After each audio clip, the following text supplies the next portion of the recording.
Hi everyone, this is Jennifer Beamer, owner-operator of Expertly Diet Art by Science. This is episode 5 of my daily vlogs, and today I really just wanted to do a quick video.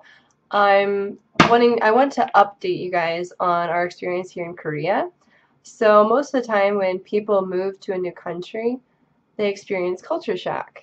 And strangely enough, we actually have not experienced culture shock. Part of it is our personalities. We are usually go with the flow type people. We don't really get upset when something isn't perfect. And, with my anthropology background, I'm pretty open to new experiences. And we've been here for about 2.5 months now. And it's actually kind of strange how smooth the transition was getting used to everything here. The first couple of weeks were a little bit bumpy because we were working and training and, just trying to figure out how to do our daily routine. But now that that's all figured out, life is actually really great. And Korea is really awesome because the people are extremely honest and very nice. I've never met nicer people anywhere in the world. Like nowhere, not even out in the country when people are kind of relying on each other to help each other out. Sometimes there was a situation where I got my car stuck in a ditch. It was like middle of December. There was snow, and I was, it was bad.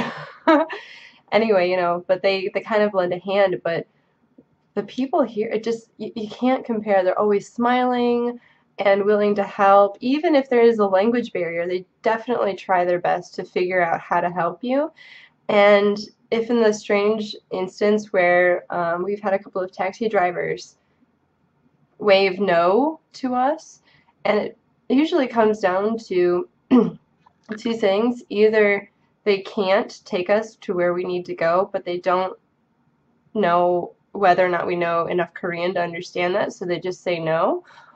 Or they're actually afraid that their English isn't good enough for us because as Westerners, they think that we're always judging.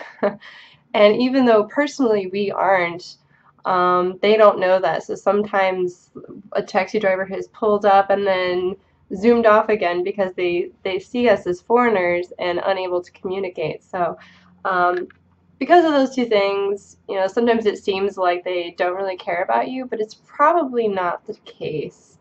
It's probably just because they're a little embarrassed their English isn't good enough to communicate with us, which, it's kind of sweet and endearing.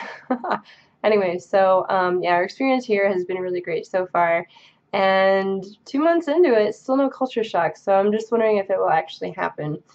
Anyway, so the point of this video is actually to talk a little bit about the makeup that I had to get. So I bought makeup just before we left America, and then I came here and used it, of course.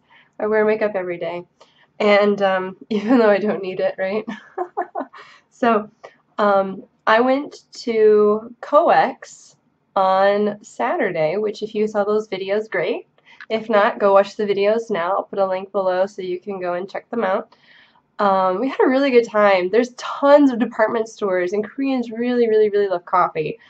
I was blown away because I figured there'd be more tea shops here than coffee shops. But, that's a subject for a different video. Anyway, so while I was there, I was hunting for makeup. Specifically, makeup from Clinique. We went to the Hyundai department store in the mall, and they have a duty-free section. So it's all of these brand, like high-class brand names that get imported from America to Korea, and they're duty-free. So basically that means they pay all of the customs surcharges for importation, so we don't have to do that. So the cost is usually about 20 to 50% higher depending on what you're buying. If you compare the prices for the same products in America with what they have here. So if you're really, really dedicated to one specific brand from America and you don't want to have to pay the shipping and import charges to get it here, I would suggest checking one of these places out that have a duty-free section. The only other one that I can think of that has such a section is Lotte Department Store. Latte. Ugh. Face palm, right? So I went there, and like I was just saying, Koreans are extremely nice, and they're very willing to help, even if, you can't actually communicate. There's a lot of nonverbal things going on with hands. This definitely means no. Use this a lot if you come to Korea and you're trying to express no, that is not what I mean, because sometimes they don't understand. If you ask a question, they'll say the actual appropriate response. Most of the time, if you ask someone a question and you expect a no answer, sometimes they'll say yes, but you understand yes, that means no. So just to clarify any confusions with the language, this definitely means no. Or if it's yes, obviously there's going to be a big smile and a big nod. Like, yeah, that's good.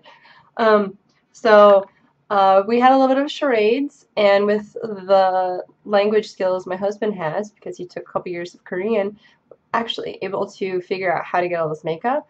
But I wanted to point out that you don't actually have to have those language skills in order to buy what you need. So I basically brought with me the two things that I needed to replenish, which were my foundation and powder. And she checked the colors, and actually they didn't have the colors that I needed, but she was very willing to help. So she tested all of the different colors that she thought might work for my skin type and color on her hand and then my hand, and then I tried it up to my face and it seemed to work. And then I always come home and I try these things out. So I tried these out yesterday and today, and I actually really, really liked the color choice. It was really spot on. And the great experience going there too. I should probably also mention, normally when I go to a Clinique counter in America, I kind of get overlooked because sometimes I only go there every few months to get what I need, because Clinique stuff tends to last me a really long time. But I don't really get a very personal experience, and I think it's because I don't look like I have a lot of money, which is never the right assumption to have if you are in retail and you have commission on sales. So if this is someone like the job that you have, definitely take this as a tip. Never over or underestimate anyone based on how they look. They could be loaded and you don't even know. Anyway, so I got this. This one is even better, and it even has an SPF of 15. So I tried this. It blends extremely well with my skin. It's a little bit more yellow than I was used to using before, but because I don't spend a lot of time out in the sun, because it's bad for your skin, I kind of like this a little better because it's a little bit lighter, and I already have a pink undertone, so you don't want to add more pink to your skin if it's already pink. Otherwise you'll look like a giant pimple. No one wants to look like that. And then I've got this, it's a pressed powder, and it's, I want to say like three shades lighter than the powder I was using before. And it has a sort of yellowish pink undertone to it. It's probably one or the other, and I'm just terrible at deciphering the color because it's so close. But anyway, so this is the powder that I like to use, and I think it looks pretty good on my face too. Then, because I said these were a little bit more expensive, so I think normal foundation that I would pay for in the States is about $25 or $28 a bottle. This was 47,001, which with exchange rates probably comes down to about $43-ish.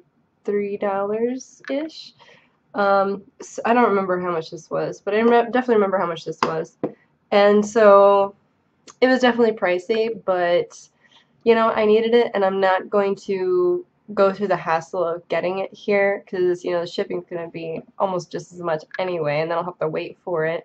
So, and if it's not the right color, what am I going to do about exchanges? There probably won't be any, or I'll pay a lot in shipping just getting it back, and it would be a little bit of a nightmare, so I'm not going to worry about it. Anyway, so if you are living in Korea, or if you need to go to Korea for a vacation, or if you're going to Korea for a vacation or whatever, and you need to pick up some makeup, rest assured that you'll probably be able to find a lot of your favorite places that sell makeup in some kind of department store here. Of course, if you wanted a cheaper route and having a certain kind of makeup isn't a big deal for you, for me, I have very sensitive skin, so this is a company that I have found that doesn't um, ruin my face. Basically, I went through a whole slew of things trying to figure out what would be best for my face, and this is it. Anyway, but they have a lot of Korean products here that you can buy. I don't know what they are offhand because normally I have a mission. Need to buy this or I need to buy that, and sometimes I don't have the time to really poke around. But there are Korean stores here that sell higher end makeup. So if you want to save yourself a few dollars, you can always try one of them out. So anyway, so thank you for watching this video. I hope it was a little bit useful for you. Please like and subscribe, share with your friends, let the whole world know that I'm here. And I hope to be out with a new video soon. You can also follow me on Twitter and fan me on Facebook. And I'm almost ready to open my shop again. I just need to work on building more stock. It's the biggest part. I have to make it all before I can sell it. Anyway, so see you later.